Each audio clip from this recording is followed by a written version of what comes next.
오늘 말씀의 제목은 담대하게 거침없이 증거할 복음이라고 하는 제목으로 말씀을 나누고자 합니다. 여러분 기도해 주셔가지고 우리 선교 보고하고 포럼했던 것처럼 잘 다녀왔습니다. 하나님이 지난주 메시지처럼 정말 위로하시는 선교관이었던가, 이런 생각이 참 많이 들었습니다. 저도 그 현장 다니면서 굉장히 좀 편안하게 다녔고요. 그리고 하나님이 현장을 쳐다보면서 참 위로하시는 게 굉장히 많이 느껴졌습니다.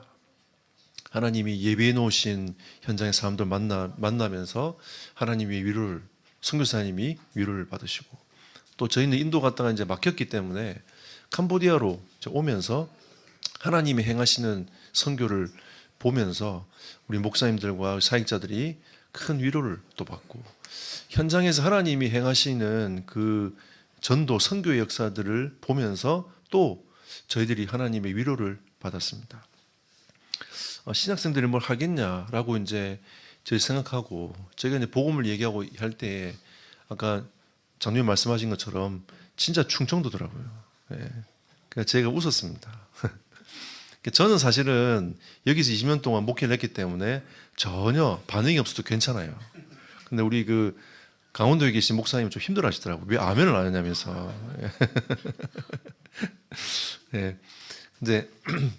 근데 참 감사한 게 뭐냐면 현장을 딱 나갔더니 눈빛이 딱 돌변하더라고요. 거침없이 복음 전해요. 오늘 이 말씀하고 똑같아요. 담대하게 거침없이 복음을 전하더라고요. 도장에 딱 까니까 아이들이 모이잖아요. 아이들하고 짧게 찬양하면서 한두 곡 하고 있잖아요. 거침없이 복음을 딱 전해요. 그리고 딱 끝나잖아요. 도장에 딱 끄다서 딱 와요. 그 선교사님이 도장 하나씩 다 사줬다더라고요. 나중에 그거 들고 도장을 펴고 복음 딱 전하고, 그걸 계속 순회하면서 계속. 제가 그걸 가만히 보면서 어릴 때 생각이 굉장히 많이 나는 겁니다. 하나님이 참 위로하시더라고요. 너무 순수해요. 제가 그 현장을 보면서 어떤 마음이 들었냐면, 아까 우리 장로님도 포럼 하셨듯이 뭔가 말을 할 수 없는 그 순수함이 굉장히 느껴지더라고요.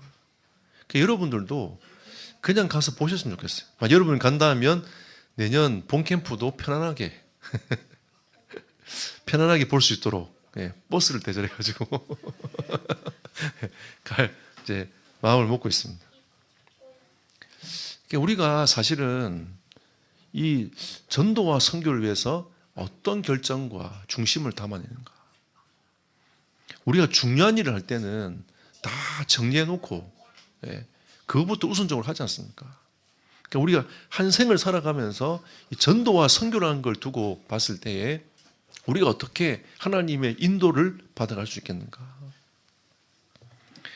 하나님은 우리의 이 삶의 자리에서 진짜 전도와 선교를 위한 삶을 살아가기를 하나님이 원하십니다. 우리 이런 선교적 응답이 또 우리가 살아가는 우리 현장에서 전도와 선교의 원동력이 되어야 되겠습니다. 오늘 여러분 포럼이 여러분의 현장에서 이 전도 선교한 이 일에 원동력이 되기를 예수 이름으로 축복합니다. 바울은 오늘 이 28장 마무리를 하면서 오늘 30절 31절을 얘기합니다. 바울이 온 이태를 자기 셋집에 머물면서, 이 이태란 말은 2년입니다. 2년. 바울이 2년 동안 자기의 셋집에 머물면서 나가지는 못하지만, 왜? 그게 감옥이니까 나가지는 못하지만 오는 사람들을 다 영접했다. 오는 사람들 다 영접하고 나서 뭐냐면 하나님의 나라를 전파하며 주 예수 그리스도에 관한 모든 것을 담대하게 거침없이 가르치더라. 자기한테 걸림이 없는 거예요. 왜냐하면 이 예수 그리스도 복음 말고는 답이 없으니까 거침없이 계속 예수 그리스도의 복음을 증거했던 겁니다. 사실은 현장 가보니까 복음만 필요해요. 다른 게 필요한 게 아닙니다. 진짜 그 캄보디아 현장도 답이 예수밖에 없어요. 여러분 생각해 보십시오. 한 정치인이 올라서 가지고 쿠데타를 일으키고 나서 자기 민족 200만을 학살했다니까요. 이유도 없이 끌려가 가지고 고통 고문당하고 죽었어요. 이유 없이 끌고 가 가지고 킬링필드라는 그 현장 자체가 있잖아요. 거기만 있는 게 아니라 한 200군데, 300군데 있다더라고요. 발견한 곳만 100몇십 군데가 돼요. 아예 사람들을 그냥 가차없이 막 죽여버린 겁니다. 그 현장. 그 사상에 사로잡힌 그 현장. 이 공산 사상이 딱 들어가 보니까 자기 민족 200만을 삭살해버렸어요. 복음 말고는 답이 있습니까? 무엇으로 위로하고 무엇으로 그들에게 답을 줄 수 있겠습니까?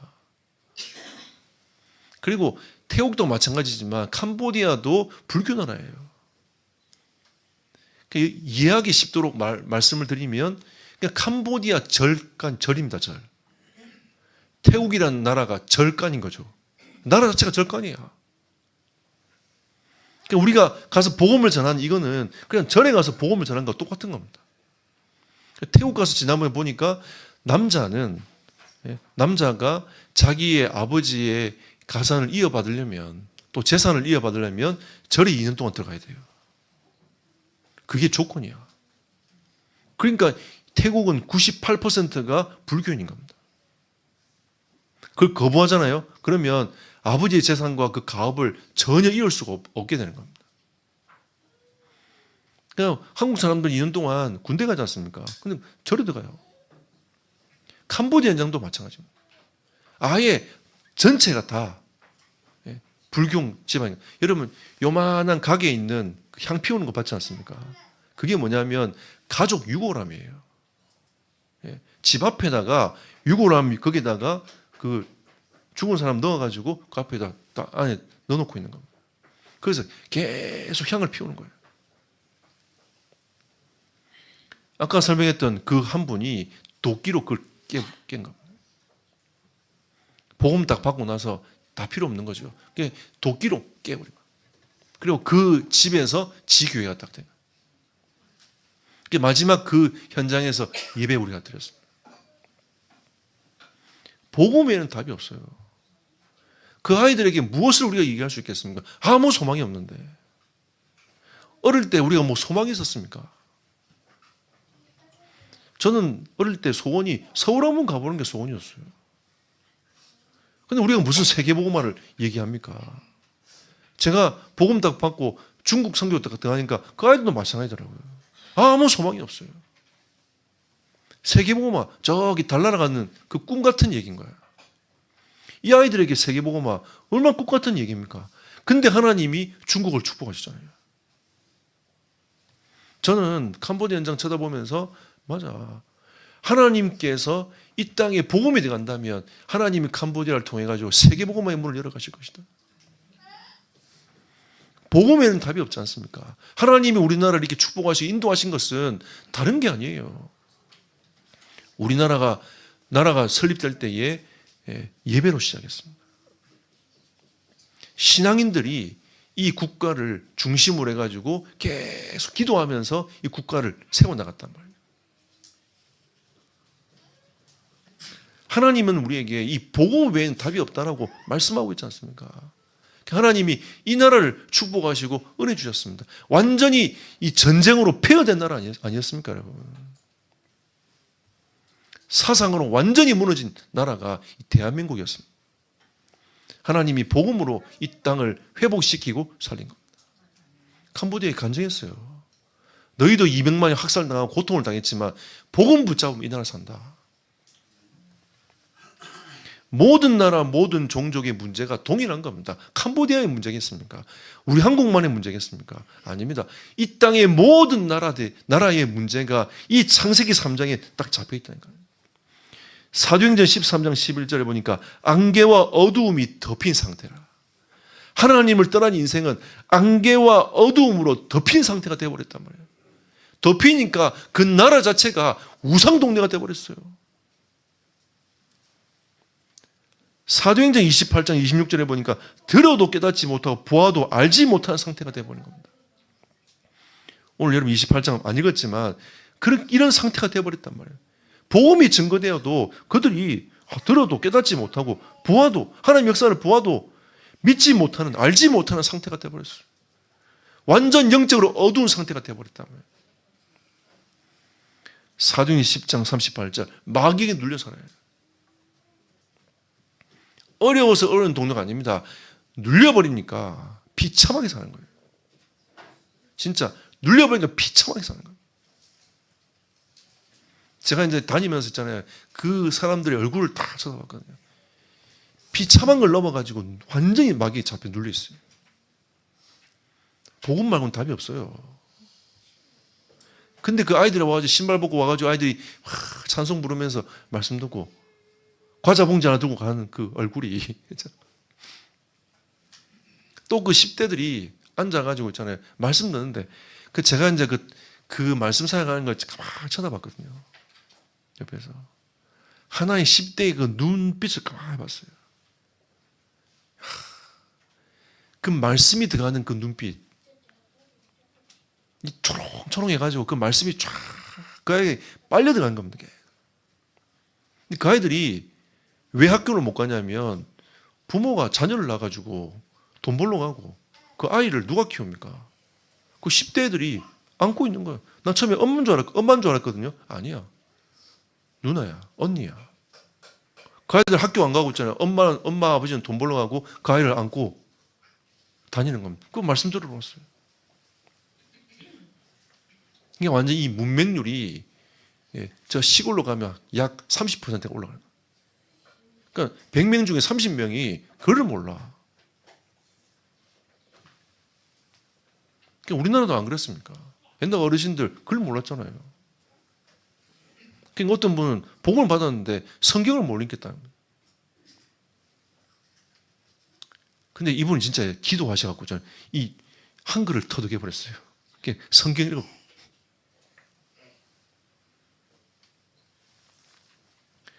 모든 나라, 모든 민족에게 복음 외에는 답이 없습니다. 우리 이 눈을 떼야 돼요. 이걸 쳐다봐야 돼요. 그래서 사도행전 4장 12절에 보니까 유일한 이름, 그들을 진짜 살릴 수 있는 유일한 이름은 그리스도밖에 없음을 하나님 보게 하시더라고요. 그래서 예수님이 이 주는 그리스도시요 살아계신 하나님의 아들이라고 고백한 그 베드로를 쳐다보면서 너무 기쁘셨던 거예요. 그 이름은 귀신도 복종합니다. 캄보디아 역사는 어둠의 권세 예수 이름으로 결박받을지어다. 그리스도 이름 말고는 결박이 안 되지 않습니까? 우리 아침마다 기도했습니다. 예수 이름으로 결박받을지어다. 저녁에 또 숙소 돌아와가지고 또 기도했습니다. 지친 몸을 이끌고 먼저 숙소에 들어와서 같이 모여가지고 기도했어요. 예수 이름으로 결박받을지어다. 유일한 길은 그리스도밖에 없습니다. 그러니까 우리가 유일한 길 대신 예수 그리스도의 복음을 들고 선교사도 파송하고 또 우리가 들어가서 이 복음을 증거하고 이 복음을 우리가 있는 현장에서 예수 그리스도를 선포하는 이 은혜가 우리에게 있어야 됩니다. 어떻게 해요? 담대하게 거침없이. 그래서 우리는 담대하게 증거해야 될 이 복음을 붙잡고 우리는 여러분과 저희 현장에서 응답받아야 되겠습니다. 로마서 10장 13절에 보니까 누구든지 주의 이름 부르면 구원을 얻는 하나님의 이름이라. 그리스도 이름 아닙니까? 누구든지. 그 아이들이 순수해가지고 복음을 받는 것처럼 보이지만 하나님이 예비하지 아니하면 복음 못 받아요. 전도 안 해봤습니까? 이런 북 두드려가지고 애들이 막 뒤에 따라붙어가 교회 온다고 해서 걔들이 진짜 복음을 받습니까? 진짜 예수 그리스도를 인격적으로 만난 사람들은 하나님이 예비된 사람 아니면 안 돼요. 아까 그 교수 있잖아요. 이제 우리 장로님이 그분을 못 만나가지고 이제 한국어 강사라고 아까 표현을 했는데 그게 아니라 사회학 인문학 교수입니다. 연세대에서 박사 받아가지고 들어왔어요. 처음에 이분이 일본어를 공부하고 있었대요. 막 공부하고 있다가 어떻게 한국어를 배웠냐. 참 그것도 신기해. 하나님 역사가 정말 놀라운 겁니다. 한국 사람들이 둘이 욕하고 막 싸우더래요. 그 욕하고 싸우는 그 한국어가 너무 좋아가지고 한국을 배우기 시작했다. 이거 진짜 하나님의 역사로 설명할 수밖에 없는 거죠. 한국 사람이 막 욕하고 싸우는 걸 듣다가 한국어가 너무 매력적이라서 한국을 일본어 때려치우고 한국어를 공부하기 시작했대요. 그러다가 한국 선교사를 만난 겁니다. 그게 신앙을 받은 거예요. 그냥 한국어를 이용하고. 그래가지고 잘 나갔어요. 비정상 그 프로도 출연하고, 여러분 또 그 벌거벗은 세계사도 출연하고. 어디서 많이 봤어. 딱 만났는데 많이 본 거예요. 어디서 많이 봤다 했더니 자기 얘기를 쭉 하는 겁니다. 그러면서 이분이 뭘 하냐면 금요기도를 하고 있는데 하나님이 자기 마음속에 계속 돌아가라. 캄보디아 살려라.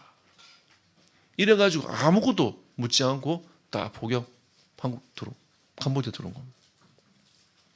그러면서 뭐하냐, 자기가 가지고 있는 그거 헌신해가지고 있잖아요. 아이들 제자 삼는 겁니다. 자기 조교 있잖아요. 제자 삼아요.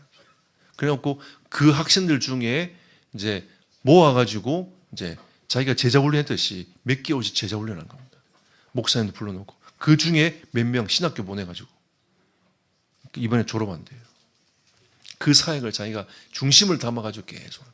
누가 도와주냐? 아니에요. 자기가 자발적으로 다 헌신하는 겁니다. 인생을 거기에 갈아 넣는 거죠. 왜? 캄보디아를 위해서. 그러니까 그런 사람이 이 대학에 있는 겁니다. 그냥 캄보디아가 불교 나라인데 하나님이 그런 사람을 준비해 놓고 계신 거죠. 아까 그 대학 처음에 가가지고 이제 왕립 그 브롬펜 대학 가서 한 직원이 3명 있길래 제가 질문을 했어요. 혹시 여기 예수 믿는 직원이나 교수 없냐고. 잘 모르겠대요. 당신들은 예수 믿냐니까 두 사람은 예수 안 믿고 한 사람은 예수 믿는 거예요. 이름 물어보니까 이름이 나옴이야. 이름이 나옴이에요. 저는 나옴이를 만났습니다. 그래서 제가 얘기해서 우리 2월 달에 캠프 들어오는데 보자고. 알겠다면서 전화 주고. 그 불교 나라도 여러분 하나님이 예비된 사람, 준비된 사람이 있어요. 우리가 못 봐서 그렇지 있다니까요. 담대하게 거침없이 복음을 어떻게 우리가 전할 것인가. 그 짧은 시간이었어요. 우리 가가지고 있잖아요. 딱 포럼하고 30분 딱 현장 나갔거든요. 하나님 딱 만나요. 누구든지 주에는 부르면 구원받습니다. 하나님의 역사 그 속에 있지 않습니까? 그런데 로마서 10장 14절 15절에 보니까 어떻게 듣지 못한데 그들이 어떻게 믿을 수 있겠냐. 여러분 복음을 들어야 믿을 거 아닙니까? 그죠? 옛날에 우리 어떤 목사님들 보면 덮어놓고 믿으라는데 덮어놓고 뭘 믿습니까? 그냥 무조건 믿습니까? 아니요. 우리는 무엇을 믿습니까? 예수가 그리스도라는 사실을 믿는 겁니다. 들어야 믿어진. 전파한 자가 없는데 어떻게 듣게 되겠습니까? 여러분이 입을 열어가지고 예수가 그리스도라고 하는 이 복음을 말하지 아니하면 그들은 믿을 수도 없고 하나님을 바라볼 수도 없는 거 아닙니까? 그러니까 하나님이 우리에게 오늘 마지막으로 이 사도행전 마지막으로 담대하게 거침없이 증거할 복음이라 우리에게 말씀하고 있는 거거든요. 보내심을 받은 자가 없는데 어떻게 전파하겠냐. 하나님이 여러분을 불러가지고 여러분 현장 지역에 보냈단 말이죠. 뭐 하라고? 전파하라고. 어떻게? 담대하게 거침없이 증거할 복음이라. 담대함을 가지고 여러분들이 예수 그리스도의 복음을 증거하십시오. 우리가 갔던 그 공단 지역에 마지막에 그 갔던 지역이 공단 지역인데 그 공단 지역을 두고 공단들이 한 60만 정도 이 노동자들이 있으니까 선교사님 기도했답니다. 하나님 저 공단을 좀 살려야 된다. 어떻게 하면 좋겠습니까? 근데 하나님이 공단에 문을 여주신 거예요. 그 공단의 사장이 누구냐? 홍콩 새생명교회 장로님. 장로님인 거예요. 그 목사님한테 선교사님한테 들어와서 마음껏 선교하라면서. 그래갖고 장로님이 그럼 우리가 어떻게 하면 좋겠냐면서 그랬더니 선교사님 한마디 했대요. 나도 잘 모르겠다고. 그러면서 기도하면서 인도받는데 하나님 그렇게 인도하신 거예요. 상담하자. 또 그 사모님이 미국에서 간호학을 전공하신 겁니다. 할 수 있는 게 없으니까 뭐 하나 꽂아가지고 이제 이 스트레스 지수 이거 보고 이제 이 스트레스 많다 이런 거 있잖아요. 위가 안 좋다 이런 걸 할 수 있으니까 그 꽂아가지고 상담을 하는 거예요. 이래가지고 복음을 얘기하는 거예요. 그날도 온 사람들을 다 예수 영접했어요. 하나님 진짜 예비된 사람 다 붙이는 거예요. 그리고 그 예수 영접한 사람들은 또 그 밑에 컨테이너를 하나 줘가지고 거기서 예배 드리는 겁니다. 한번 그 이원희 선교사님 오셔가지고 캄보디아 얼마나 덥습니까? 그 컨테이너에 선풍기만 있는 거죠. 그래가지고 장로님한테 뭐 하냐면서 에어컨도 안 달고 그래가지고 에어컨 달랬다더라고. 그래서 이제 에어컨 안에서 우리가 이제 같이 예배 드렸어요. 참 우리가 이 복음을 말하지 않으면 어떻게 그들이 믿을 수 있겠습니까? 그러니까 제가 현장을 가만히 보면서 그래 진짜 복음가인 중직자 한 명이 딱 서 있으니까 그 회사가 그 노동자들이 축복받는 거 아닙니까? 저는 그게 확 보이더라고요. 이들이 진짜 하나님 주신 은혜와 축복이 있는 거 아닙니까? 한 사람이 지난번에 와가 또 상담을 올라왔는데 이 귀신에게 시달리는 거예요. 어떻게 해야 그 사람들을 살릴 수 있겠습니까? 오직 복음 말고는 답이 없지 않습니까? 그래서 하나님이 우리에게 디모데후서 4장 2절에 때를 얻든지 못 얻든지 항상 힘써야 될 복음이라. 여러분들이 힘을 얻어야 될 이유가 거기 있습니다. 여러분 진짜 복음으로 힘 얻으시기를 예수 이름으로 축복합니다. 그리고 많은 사람을 살려내는 하나님의 사람이 되시길 축복합니다. 담대하게 거침없이 증거해야 될 이 복음. 우리가 때로는 아파도 복음은 증거돼야 돼요. 우리가 좀 모자라도 복음은 증거돼야 됩니다. 우리가 좀 어리석어도 복음은 증거돼야 돼요. 그래서 할 거 아닙니까? 물에 빠진 사람 쳐다보고 내 인격이 좀 모자라니까 좀 기다리라면서. 우리가 그렇게 얘기할 건 아니잖아요. 내 좀 지식이 모자라니까 좀 기다리라면서. 그렇게 얘기할 수는 없잖아요. 일단 건져내놓고 그 다음에 얘기해야 돼요. 결론 맺겠습니다. 하나님은 우리를 복음을 증거할 여정으로 우리를 인도해 가십니다. 이사야 52장 7절에 보니까 그 여정은 아름다운 여정이라. 우리 지난주 메시지가 고난의 길은 행복한 길이라 했습니다. 그런데 이번에 하나님이 제가 동남아 간 것 중에 가장 안 덥게 살았어요. 바람이 왜 이렇게 부는지 엄청 시원하더라고요. 정말 시원했어요. 대학에서 캠프 할 때는 이 목 뒤에서 땀이 뚝뚝 떨어지긴 했지만 뭐 그 정도야 뭐. 요즘에 동남아 이제 가보면 이제 너무 땀이 많이 나니까 그 정도는 아무것도 아니야. 근데 그 복음을 전한 여정 속에 있는 그 발걸음을 쳐다보면서 그게 너무 아름다운 거예요.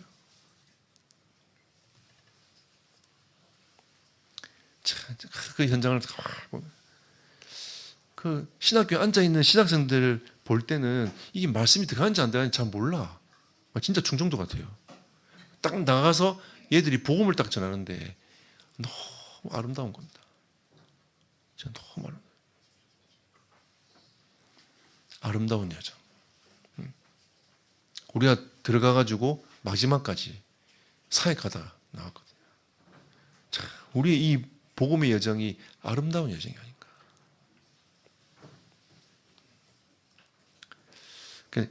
복음의 소식만이 평화와 구원을 선포할 수 있습니다. 우리가 이 공포할 때에, 선포할 때에 하나님은 우리의 현장에 평화와 구원의 은혜를 하나님이 주시는 거죠. 저는 비행기 타고 올 때도 위로받았습니다. 사람이 꽉 차면 힘들 텐데 제 옆에 아무도 없었어요. 그냥 누워왔습니다. 그래서 여러분 그거 압니까? 누코노미라고. 이코노미인데 누워 올 수 있는 누코노미. 베개, 제 배 없으니까 베개가 3개 있는 거죠. 베개 3개 딱 베고 누워서 잠자고 이렇게 왔습니다. 좀 힘들긴 하더라고요. 왜냐면 완전 펴지는 게 아니고 중간에 굴곡이 있으니까 또 그 모포 3개 있잖아요. 그것 깔고 그래가지고 이제 누워서 왔습니다. 우리의 여정이 얼마나 아름답습니까? 여러분도 아름다운 사람들입니다.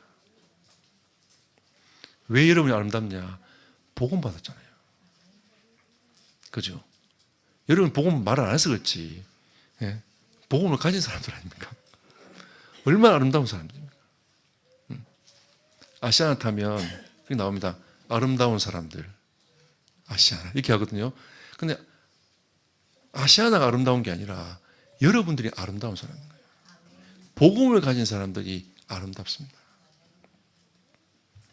저는 미의 기준을 싹 다 바꿨어요. 어떤 사람이 아름답냐? 복음 전하는 사람이 아름답습니다. 복음 누리는 사람이 아름다워요. 거기에 하나님의 나라가 많은 거예요. 제가 갔다 오면 사실은 뭐 인도네시아도 여러분 데려가고 싶고 다 데려가고 싶었는데 이번 현장은 특히 우리 렘넌트 사역하는 교사들 갔으면 좋겠어요. 여러분 기도해 보십시오. 그리고 우리 중직자들 한번 가시면 좋겠습니다. 제가 인도네시아 갔을 때는 박쥐고기, 쥐고기도 먹고 그랬거든요. 그리고 아마 방글라데시 가셨으면 뭐 이렇게 다른 분들은 이렇게 숟가락으로 먹도록 이렇게 주긴 하는데 예전에 제가 갈 때는 손으로 제가 먹었어요. 같이 쪼물쪼물딱 그래가지고 이렇게 딱 먹었거든요. 손을 잘못 씻으면 배탈 납니다. 근데 정말 잘 씻도록 이제 막 비벼서 쪼물딱쪼물딱 그래가지고 제가 먹었거든요. 그분들 쳐다보면서 와, 손으로 먹는다면서 감동받아요. 왜냐하면 그러니까 어쩔 수 없이 한국 사람들은 숟가락을 주긴 한데 자기들은 다 손으로 먹는단 말이에요. 저 가서 이제 손으로 먹고 그 다음에 저 인도네시아 가서는 박쥐고기, 쥐고기 제가 먹었어요. 여러분 말 안 해서 그렇지. 박쥐고기 이런 맛이고 쥐고기 이런 맛인 건 제가 알고 있습니다. 근데 캄보디아 가면 그런 거 말고 한식으로 여러분에게 다 준비해가지고 이렇게 제가 진짜 그 동남아 가본 나라 중에 한식이 제일 맛있어요. 어떤 곳은 한국보다 더 맛있어요. 잘 모시고 다닐 테니까 여러분 정치자들 한번 가서 현장을 한번 보시면 좋을 거예요. 또 하나 여러분 오라고 공항도 색으로 딱 바꿔놨어요. 와, 너무 좋아요 공항이. 쓸데없이 너무 넓고 이렇게 왜 이렇게 넓게 만들어놨지 할 만큼. 우리 들어갈 때도 5분 만에 5분도 안 되게 통과했어요. 나올 때도 이거 이미그레이션 맞나 할 정도로 들어올 때도 그렇게 들어오고. 그래서 참 캄보디아가 많이 바뀌었구나 이런 생각 굉장히 많이 했습니다. 여러분 들어가고 나갈 때 가서 잘 모실 테니까 한번 현장을 한번 보시면 좋겠어요. 그 아이들의 눈망울, 현장의 그 아이들의 순수한 그 마음.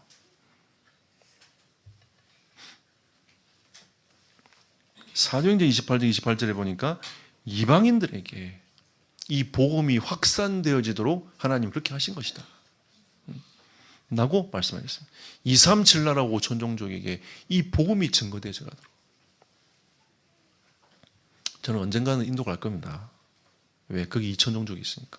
근데 하나님이 지금의 시간표는 아니라 하나님이 캄보디아 현장에 하나님의 시간표가 있음을 이번에 확인케 하신 겁니다. 크메르족. 하나님의 그 크메르족 복음화를 위하여.